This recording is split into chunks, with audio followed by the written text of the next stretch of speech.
All right. Welcome everyone to another episode of the Music Producer Revolution. Today we have a special episode because today is our first episode where we're doing a Q&A feedback session for one of our participants for the Weekly WAV. Today we've got activation slash power up. This is the name of our prompt. We have this from Tom here, and he's producing a drum and bass style track, and he actually sent me something of what he was working on, and we're just going to take a moment and grab it. There we go.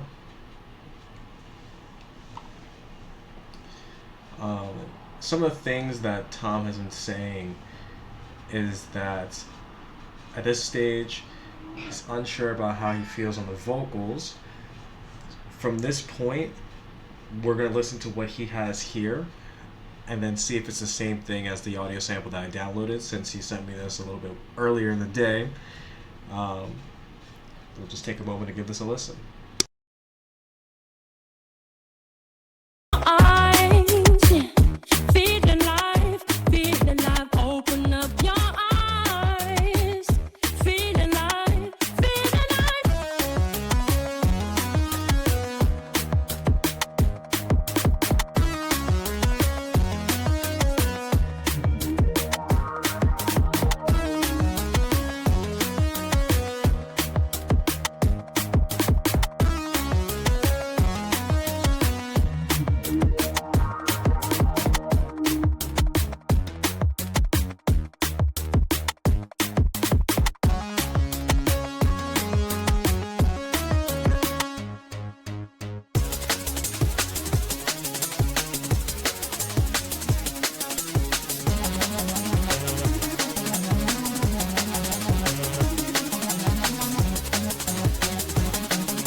All right, and now we're just going to see if that's the same thing that I have in here. Well, of course it is, but it's just not at the right BPM. So let's change this to the same tempo.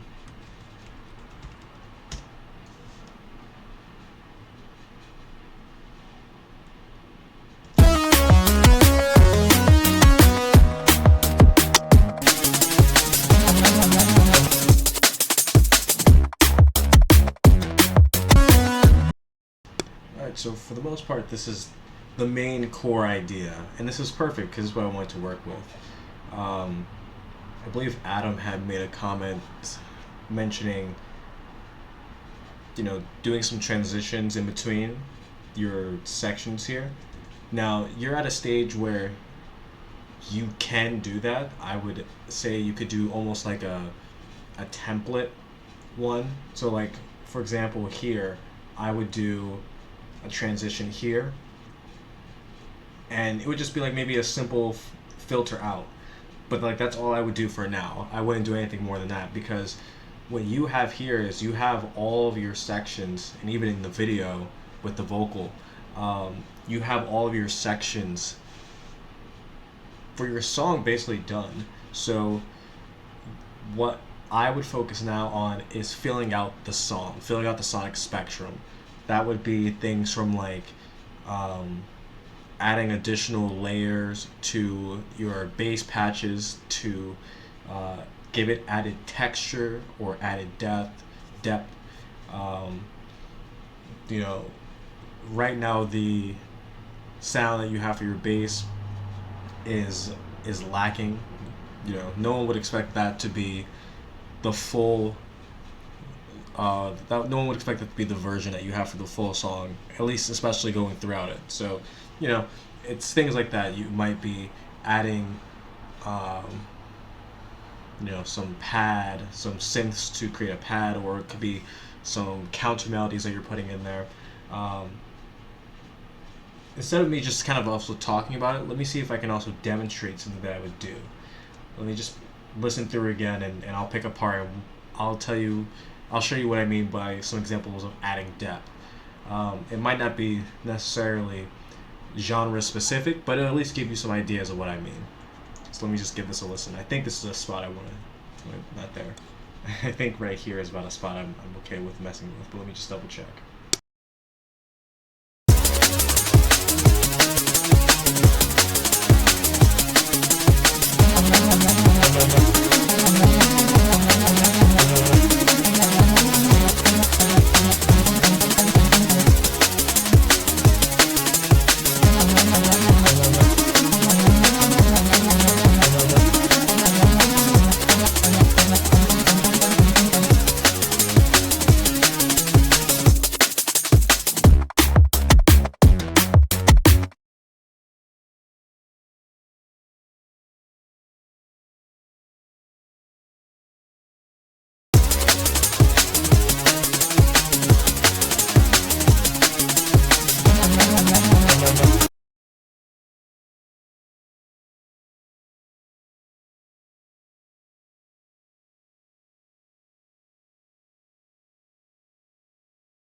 Only because I remembered that you said you use Vital. I don't use Vital as often, but I can still kind of get my example across here.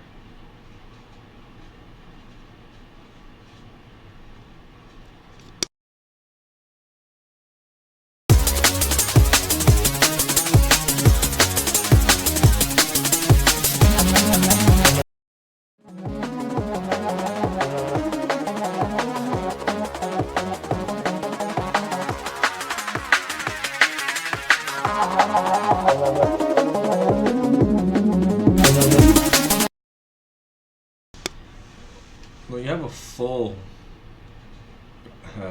sonic field anyway, so maybe you don't need to add. Maybe you just need to be more precise with your layers. Maybe it's not that you need, for example, a pad. Although this is something that we can try. We can try implementing a pad sound. Let's see. Let's just create something real quick.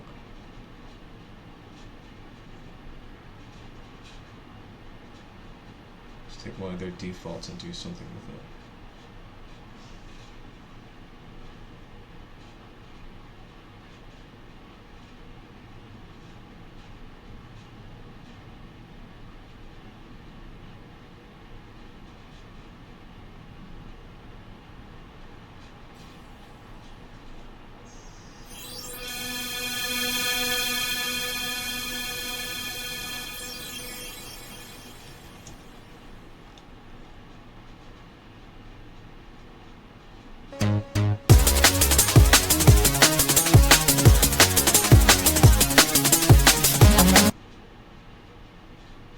See, I wish I actually paid attention to the key that I hit.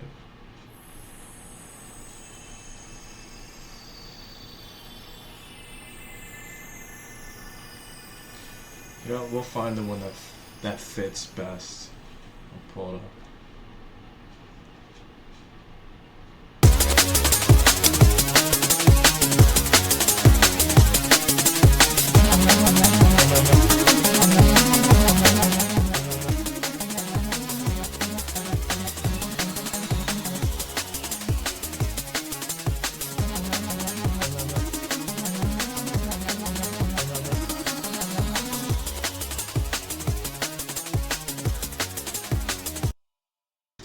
See what I just kind of did there with this quote unquote pad, even though I'm not sure really what.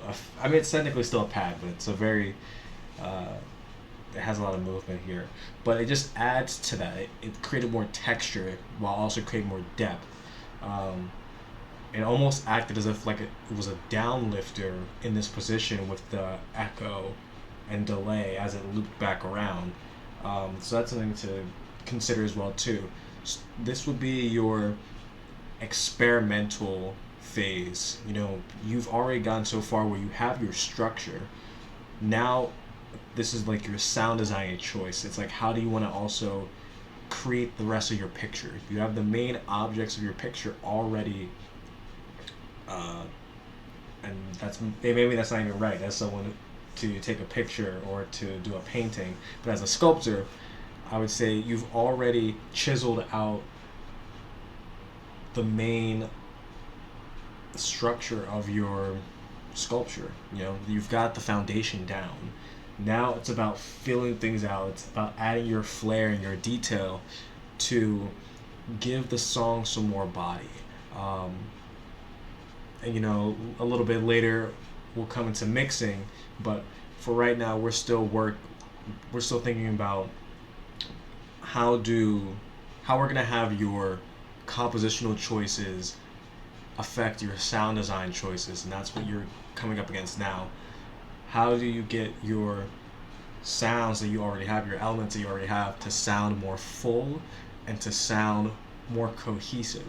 And that's going to be through layering, you know, or also playing around with different elements with different timings. Take this time to really have fun and experiment. I know you mentioned before that you were having fun with an LFO flanger. So, you know, see what works. You know, this is where it would be helpful to have a reference track to help kind of give you some guidance on where you could go, or at least how you could wrap things up. Sometimes the freedom of choice is very, very paralyzing, and sometimes it's good to have a little bit more restraints than we actually might need. But another example, like I don't want to just use this pad as an example, like I could use something else. Forgive me for one moment, I'm going to listen to this again and then I'll think of something that I could put in here.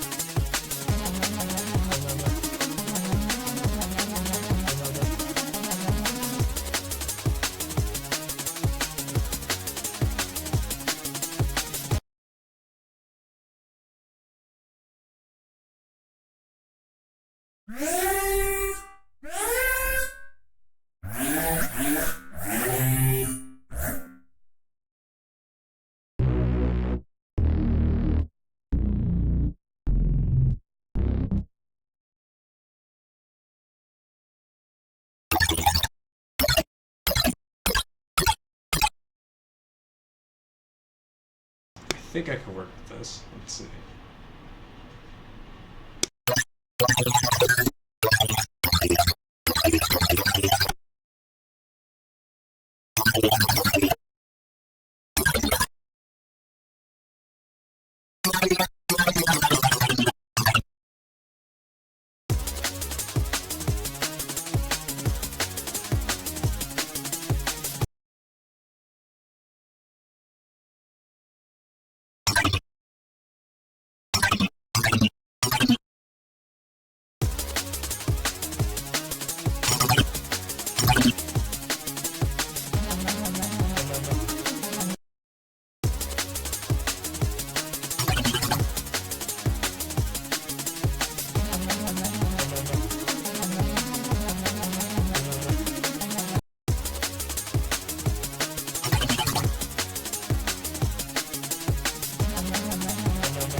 So that's just another example of using,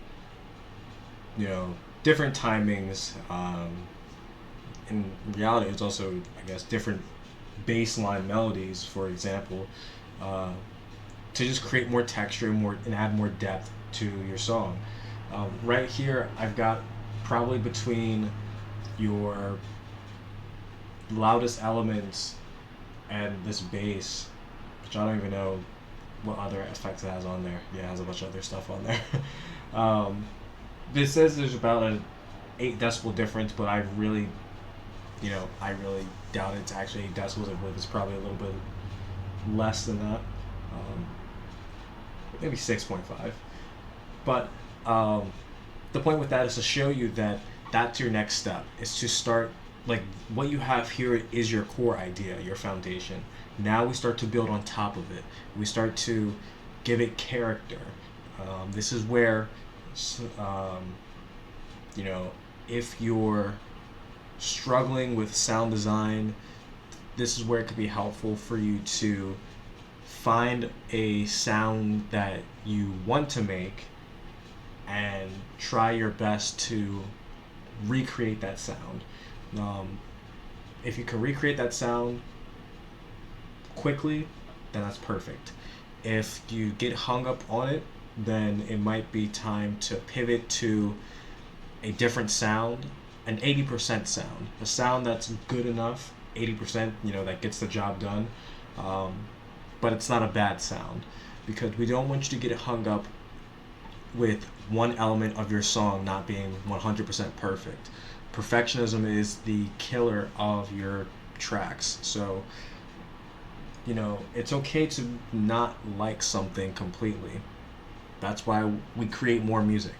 So, for you, Tom, definitely the next step for you is to start playing around with your core idea. You might want to also play around with some of the filtering on your main idea for one, but on your drums too. I believe I have, yes, Kilohertz has a great ladder filter here. And it's going to demonstrate what you can do, especially towards, like, I'll make sure it repeats this last 4 bars here, so you get an idea of it. Actually, let me do that first.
really more so useful for transitions, especially if you want to do like a really quick sweep like that.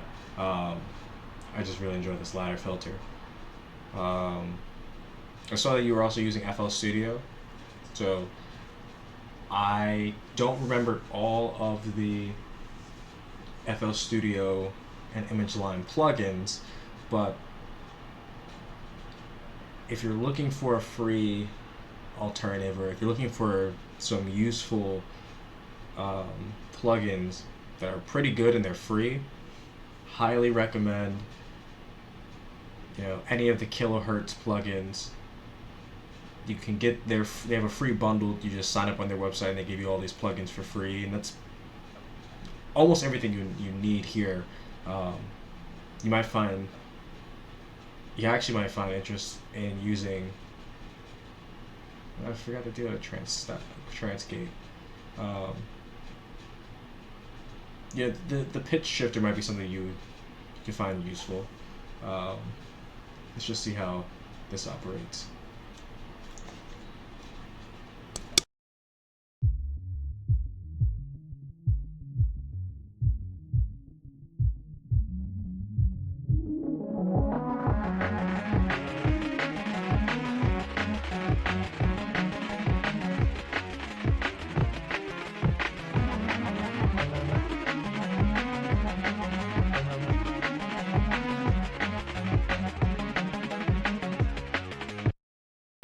Maybe the pitch shifter is not what I meant. Frequency shifter.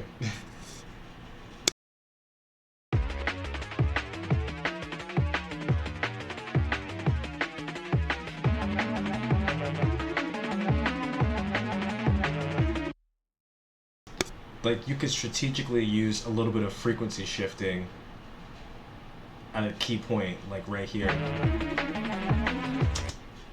Like, you could solo out the bass and then do like a bar or two frequency shifted and then bring it right back. Right back to the regular frequency.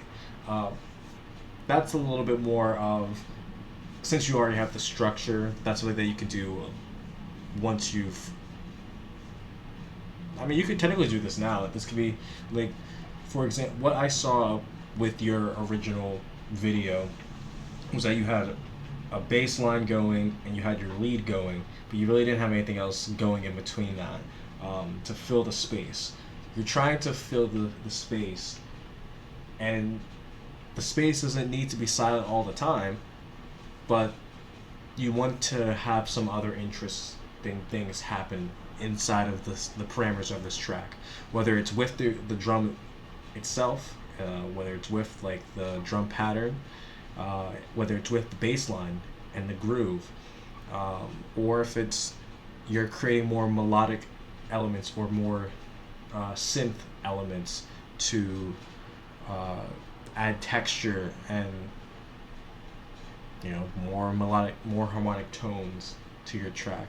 This is where you're going to have fun, and it's really where we're going to spend the next 2 days, is in this stage of building out your main drops, main idea. If we can figure out and flesh out your main first drop, then we'll be able to break down those elements and fill it out into the intro, the build, the drop out. You can really fill out the rest of your arrangement just by finishing your drop. So, with all that being said, Tom, I hope that helped you. Thank you so much for asking questions and being involved into the community. And for anyone else that's new and is wondering what we do here, the Weekly WAV community is a collaborative hub for electronic music producers. Here we have the Weekly WAV Challenge, which is something that myself and Tom are going through, as well as a few others, Celso and Daniel. We're now going through this challenge to create a song in 7 days. Now, how you go about doing that is up to you, but we all started today, and the goal is to have this song done by the 11th of May. And if this is something that you're interested in, if you just want to hang out with other producers, if you want to hear what other producers are doing and network and collab with them, then this is the place for you. Go down to skool.com. That's skool.com/WAV. That'll take you down to the Weekly WAV community. Go ahead and ask for a membership. We'll get you inside and join us for the next round of the Weekly WAV Challenge. We'd love to have you. All right, everyone. Take care, and we'll see you all again in the next episode of the Music Producer Revolution. Bye-bye.